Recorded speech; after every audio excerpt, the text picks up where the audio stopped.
আন্দোলনের নামে সহিংসতা এবং অস্থিতিশীলতা সৃষ্টির অভিযোগে ইরানের বিভিন্ন স্থানে চলছে স্পেশাল ফোর্সের অভিযান। সাবিরিন এবং বাসিজ ফোর্সের এসব অভিযানে উদ্ধার করা হচ্ছে বিপুল পরিমাণ অস্ত্র। ইসরায়েলি গোয়েন্দা সংস্থা মোসাদের সাথে সম্পৃক্ততার অভিযোগে আটক করা হচ্ছে অনেককে। নিরাপত্তা বাহিনীর অভিযোগ, বিদেশি শক্তির উস্কানিতেই চলছে সরকার বিরোধী আন্দোলন। আরএফএল চেয়ার, ক্ষমতার নয় সমতার চেয়ার। ইরানের ইয়াসুজ মধ্যাঞ্চলের এই শহরটির এক এলাকায় হঠাৎই ইরানের স্পেশাল ফোর্সের অভিযান।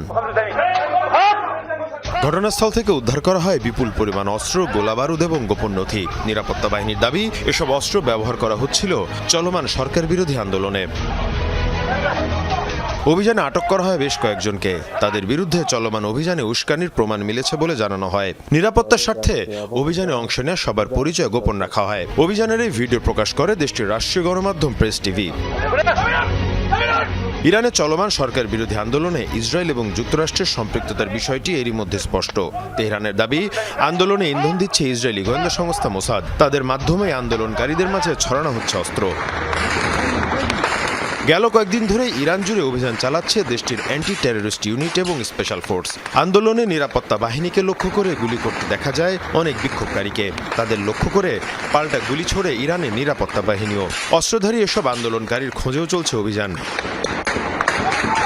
আন্তর্জাতিক বিভিন্ন সংস্থা বলছে এখন পর্যন্ত আটক করা হয়েছে 10,000-এর বেশি মানুষকে। তবে ইরানের নিরাপত্তা বাহিনীর দাবি, সুনির্দিষ্ট তথ্য প্রমাণের ভিত্তিতেই চলছে ধরপাকড়।